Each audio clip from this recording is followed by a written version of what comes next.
Sejam muito bem-vindos à 12ª aula do nosso curso sobre a Revolução Francesa. Nossa aula final.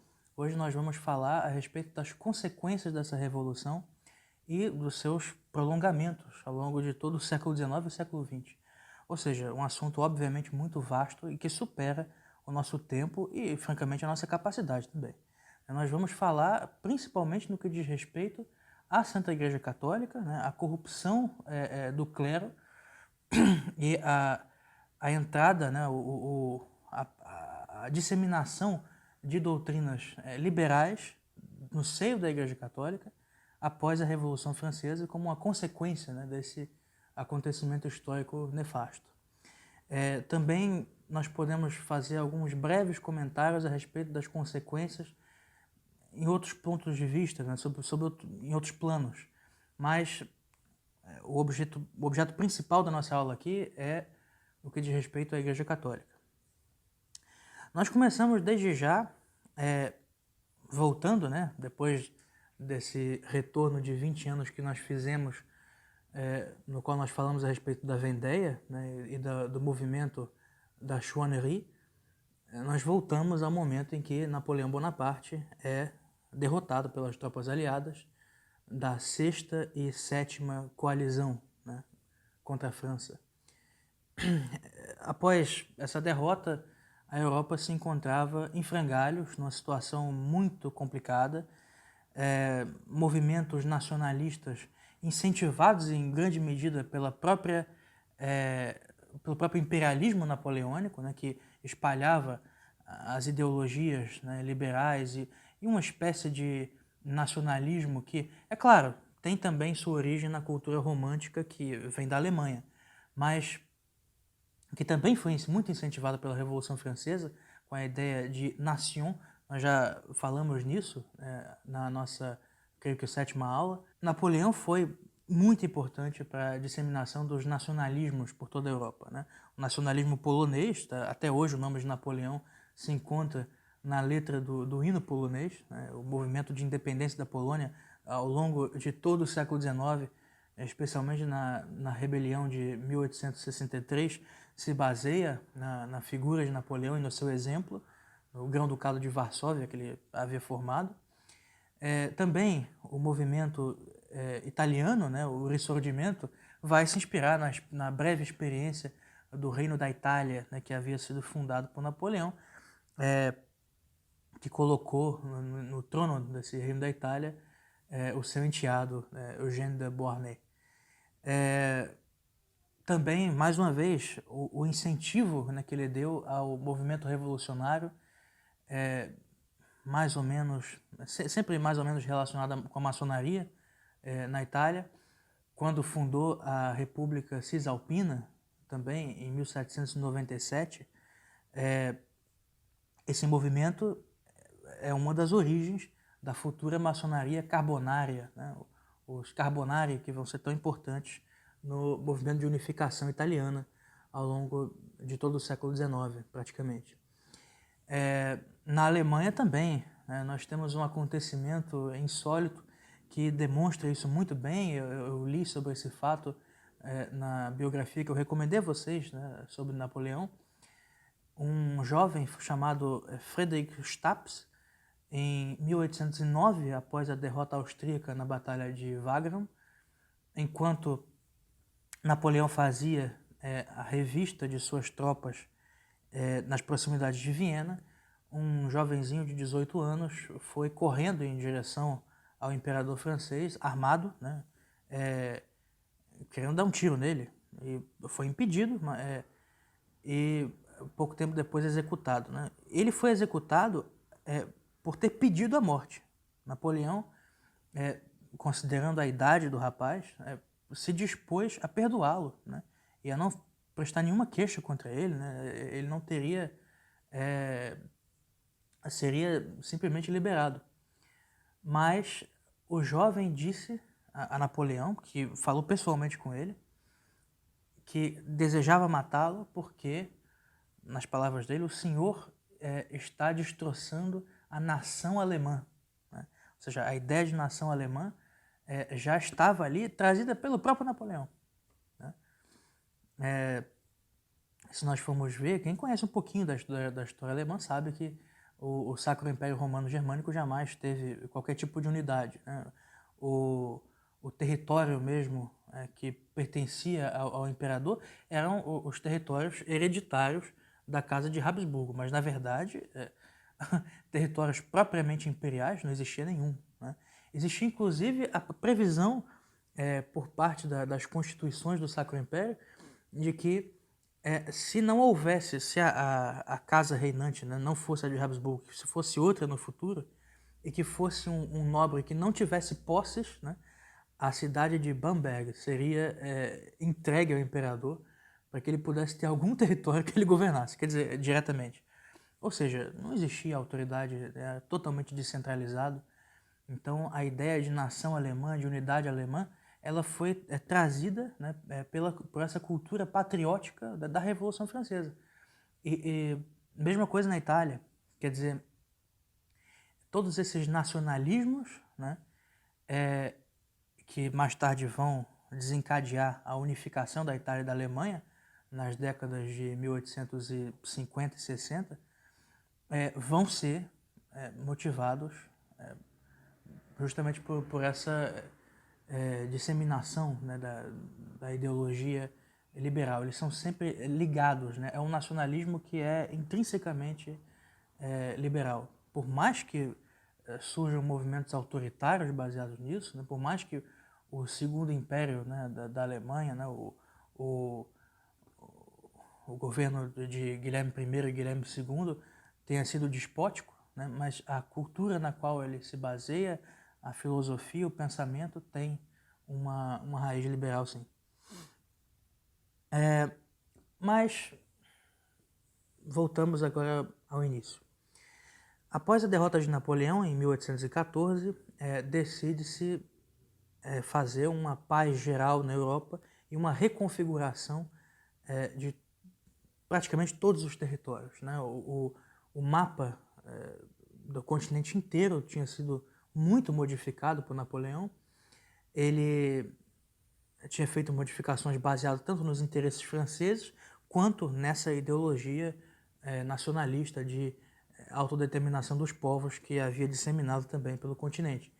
Então, havia um interesse tanto em reconfigurar o mapa de modo a que houvesse um equilíbrio de poder, né, e que nenhuma nação pudesse arriscar uma hegemonia, e ao mesmo tempo um desejo de frear a disseminação dessas ideologias liberais, desses movimentos de independência nacional. Portanto, existem duas orientações distintas presentes no Congresso de Paz de Viena, né, que ocorreu ao longo de mais de um ano no total, né. Ele teve que ser interrompido quando Napoleão volta ao poder no seu governo dos 100 dias, mas ele interrompe as suas atividades, mas quando ele volta ele continua com as mesmas decisões. Ele reconfigura o mapa da Europa seguindo as diretrizes do chamado Plano Pitt, né? Baseado no primeiro-ministro inglês anterior, que já havia morrido nessa época, William Pitt, o jovem William Pitt the Younger, que havia pensado, né, havia composto uma configuração ideal das relações entre os estados de modo a que nenhum pudesse sobressair. Eles criaram zonas de proteção para as nações que eram mais frágeis e de modo a que nenhuma potência pudesse pôr em xeque essas nações que eram mais fragilizadas, né? E que também não pudesse arriscar a hegemonia. Chamavam em inglês de buffer zones, né? Esse plano foi defendido da melhor forma possível pelo representante inglês no Congresso de Viena, chamado Castlereagh. Um homem genial, né, dotado de uma oratória brilhante, né, muito inteligente, com poder de convencimento também muito grande. Infelizmente era um homem depressivo, né, que vai acabar se suicidando mais tarde. Mas Castlereagh, então, vai procurar concentrar os seus trabalhos dentro do Congresso de Paz de Viena na manutenção do equilíbrio de poder. Em que se baseava isso? Impedir que qualquer Estado alemão tivesse a hegemonia dentro da Alemanha. Então, eles precisavam fortalecer a Áustria e a Prússia, né, que eram os dois estados principais, então eles tinham que ter uma força parecida. Então, a Renânia, o território da Renânia foi entregue à Prússia, né? Alguns territórios também poloneses, né, que Napoleão havia tirado da Prússia para fazer o Grão-Ducado de Varsóvia, vão ser devolvidos. E a Prússia vai se fortalecer, e a Áustria, que tinha sido praticamente desmembrada, destruída por Napoleão em 1809, vai também receber vários dos seus territórios antigos e alguns novos, uma certa influência no norte da Itália, né? A Rússia também vai, com esse fortalecimento dos estados alemães, para impedir que haja qualquer hegemonia ali, ela vai ser também barrada pelo fortalecimento da Áustria e da Prússia nas suas pretensões imperialistas, e a França também, que historicamente, né, havia sempre jogado com a divisão dos estados alemães para poder se expandir dentro desse território, sempre foi a política de Richelieu, de Luís XIV, e também fora a de Napoleão. A França também vai ser, com isso, barrada nas suas pretensões imperialistas, né? Vai ser criado um reino da Holanda, que existe até hoje, né? A Holanda não era reino, né? Ela sempre foi uma das primeiras repúblicas modernas, né? Mas esse reino vai, na época, vai incluir a Bélgica e Luxemburgo também, né? Que pouco tempo depois vão se tornar independentes. Mas esse é o plano, né? É fazer uma Europa muito equilibrada, né? A Suécia também vai receber a Noruega como uma compensação da sua perda da Finlândia, e assim vai, né? São várias modificações territoriais. O mapa europeu de 1815 é bastante conhecido, é bastante estudado. Foi um mapa calculado mesmo para haver esse equilíbrio de poder. Ao mesmo tempo, as potências que tinham monarcas absolutos, né, se preocupavam com a sua manutenção no poder, né, e com a expansão, né, do pensamento iluminista e de ideias republicanas, que tinham sido, de ideias liberais, principalmente, que tinham sido já transportados da França para essas nações. E para manter também, né, a estabilidade do regime, né, eles criaram uma espécie de ideologia, sim, conservadora, baseada na legitimidade, né, na ideia de legitimidade, e uma aliança entre as três principais nações de governo autocrático, né, a Áustria, a Prússia e a Rússia, que vai ser chamada de Santa Aliança, né, porque vai se basear também na defesa do cristianismo, né? A Rússia aparece aí defendendo, representando, né, a Igreja Ortodoxa, a Áustria representando a Igreja Católica e a Prússia representando os protestantes.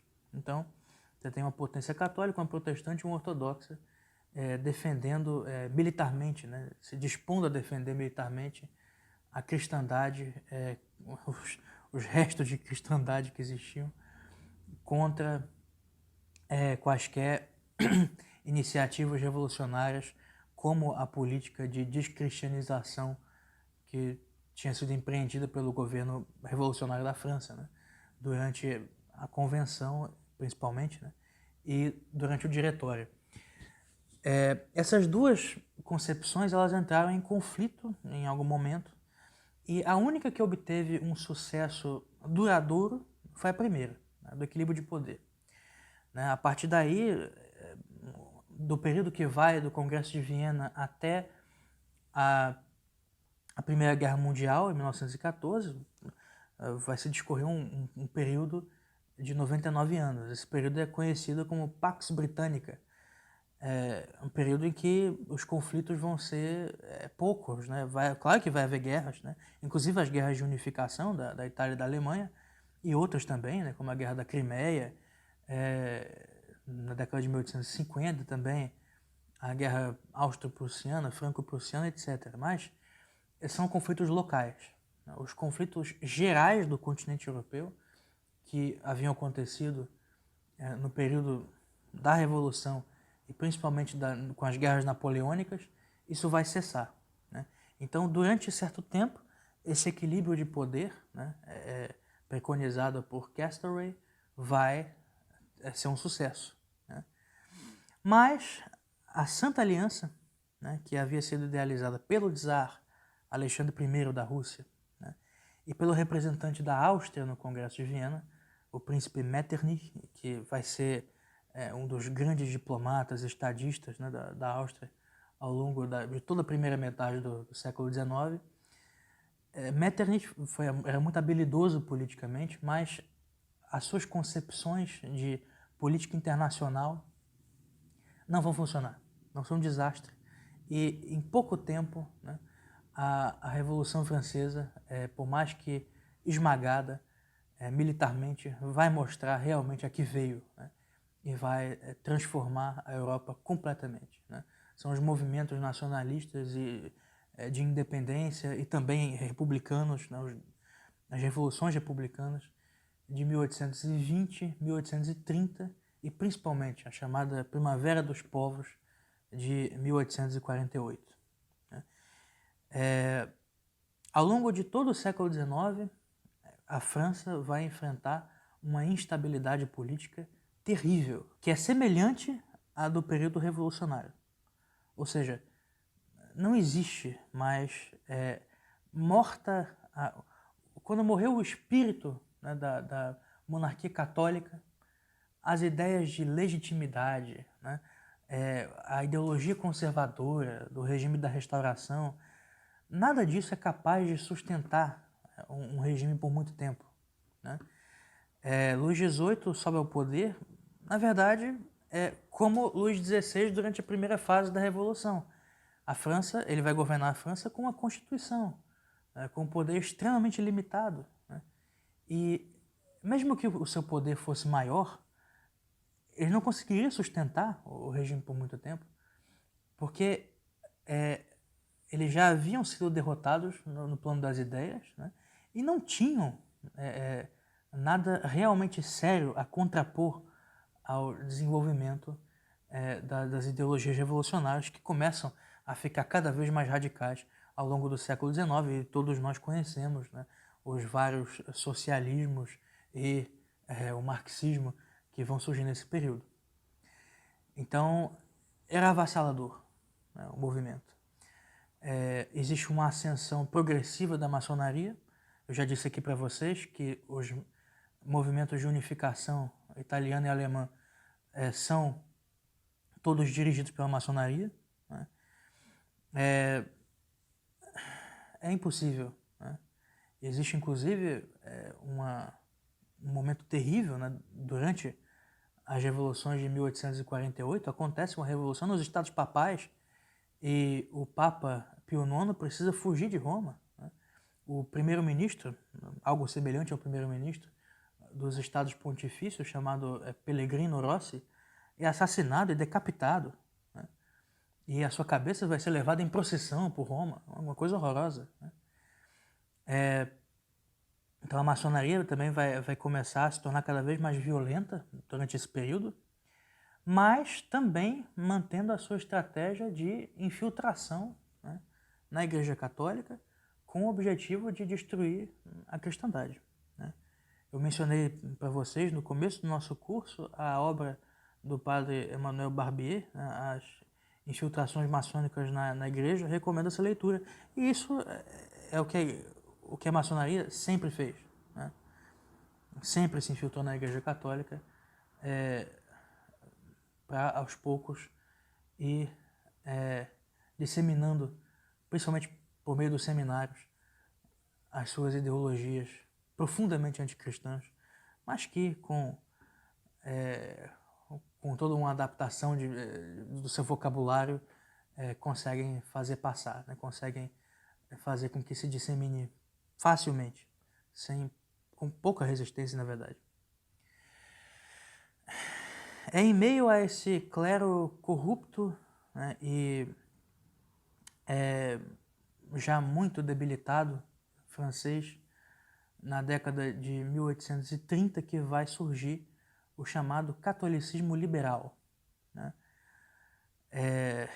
essa ideologia, na verdade é uma ideologia, vai ser defendida em especial por um padre chamado Félicité de Lamennais.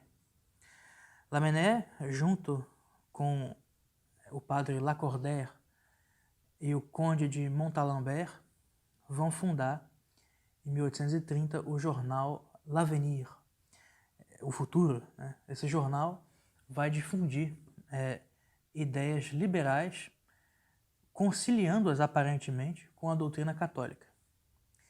A ideia, pelo menos era o que se dizia, né, era fazer um clergé savant, né, um clero sábio, um clero erudito que pudesse se contrapor com mais eficácia ao iluminismo, né, e às doutrinas revolucionárias. Na verdade, era justamente o oposto. Esse jornal representava a entrada desse pensamento dentro do catolicismo, né? E é o que Lamennais sempre defendeu, né?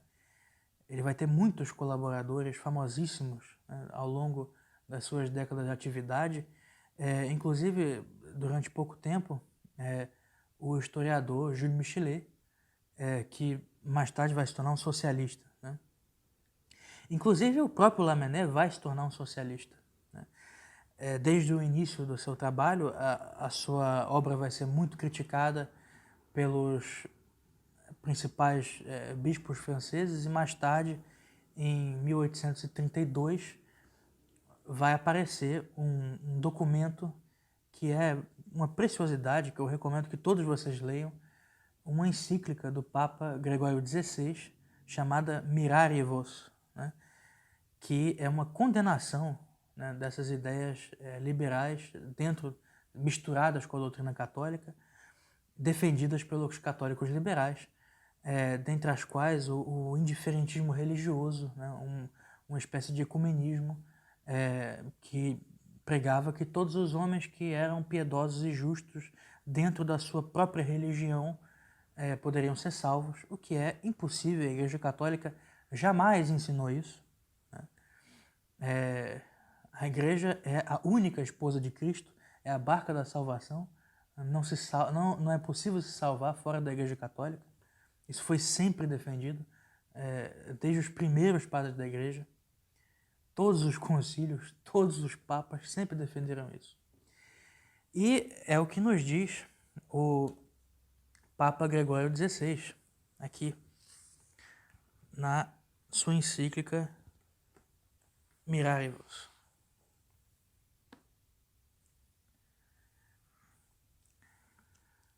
Chegamos agora a uma outra nascente transbordante dos males pelos quais lamentamos estar aflita no presente a Igreja, a saber, o indiferentismo, ou seja, aquela opinião perversa que reza que em qualquer profissão de fé se pode conseguir a eterna salvação da alma, desde que os costumes se conformem à norma do que é reto e honesto.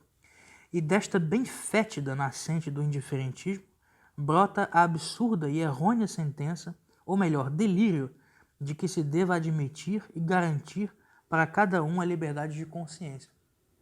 Ou seja, a liberdade de consciência irrestrita jamais foi defendida pela Igreja Católica, está aqui condenada, né? Todas essas ideias liberais, todos esses mitos, né, liberais, na verdade são transposições, né, do contratualismo, do liberalismo de um político, de um John Locke, né, e de outros pensadores dentro da Igreja Católica, né? Essas coisas sempre foram consideradas erros. Inclusive a liberdade de imprensa restrita, né, sempre foi condenada. A este erro sobremaneira pestilento, essa é a linguagem do magistério antigamente, que condenava com firmeza, né?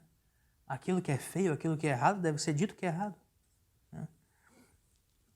A este erro sobremaneira pestilento prepara o caminho à plena e desenfreada liberdade de opinião, que para grande dano da Igreja e do Estado vai graçando, não faltando quem ouse gabar-se com atrevida impudência de que tal licença gera vantagem para a religião.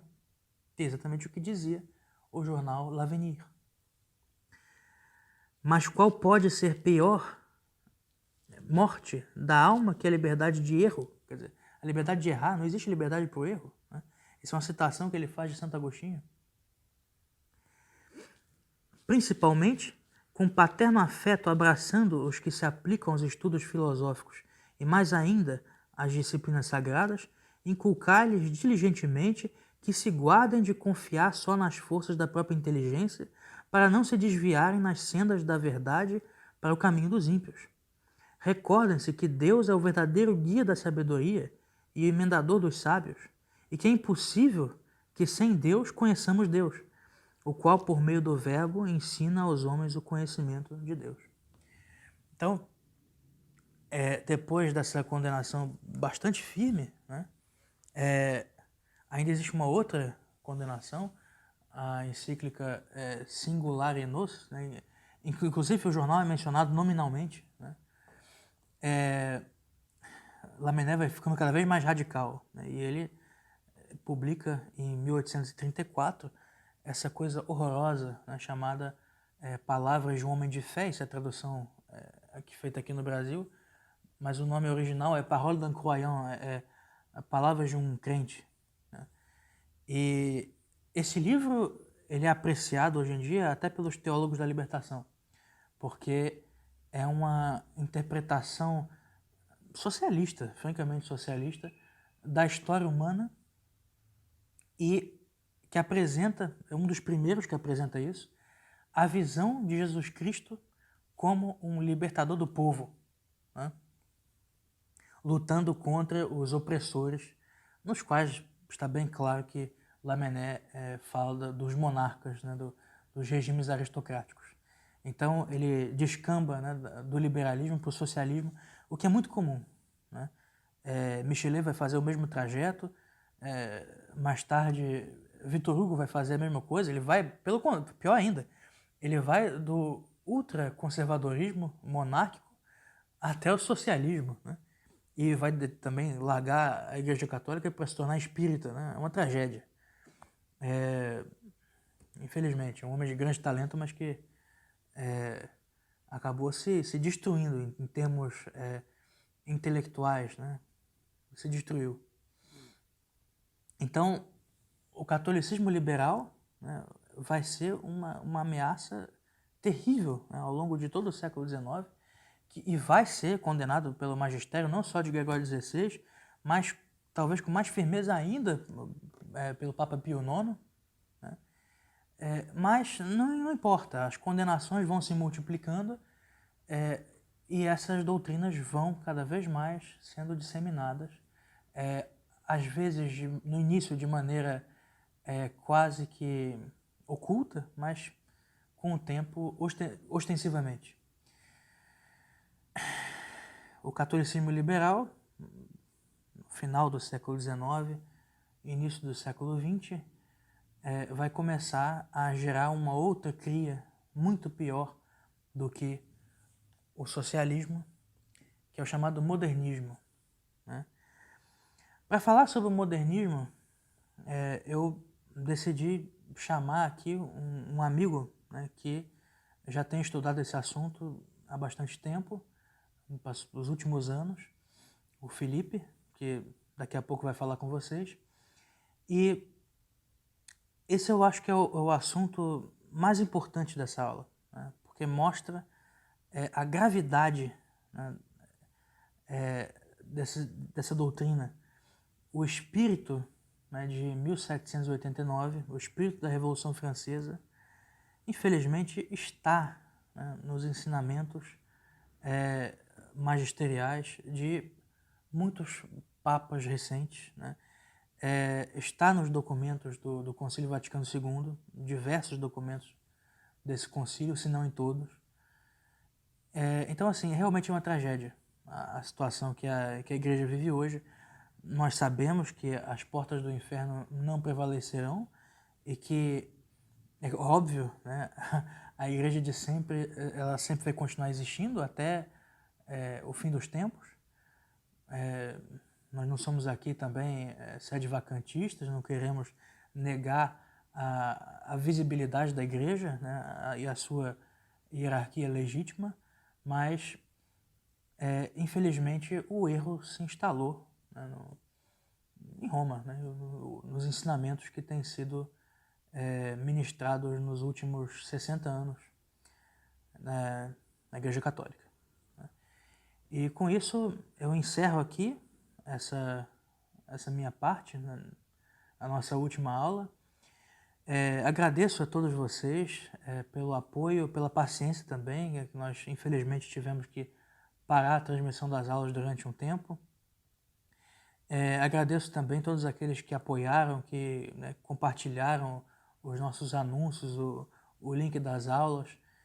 Peço àqueles que não se inscreveram ainda no canal da Associação Cultural Santo Tomás que o façam. Curtam os vídeos, né? Comentem. Eu sempre leio todos os comentários que vocês escrevem, né? Posso não respondê-los, mas sempre leio todos.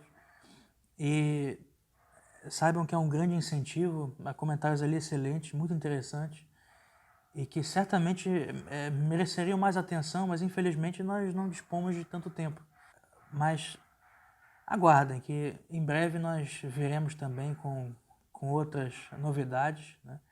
Eu me despeço aqui por hora, né? Em breve nós estaremos de volta com mais novidades para vocês. Fiquem de olho também no canal, porque vão vir mais coisas interessantes. Tá certo? Muito obrigado.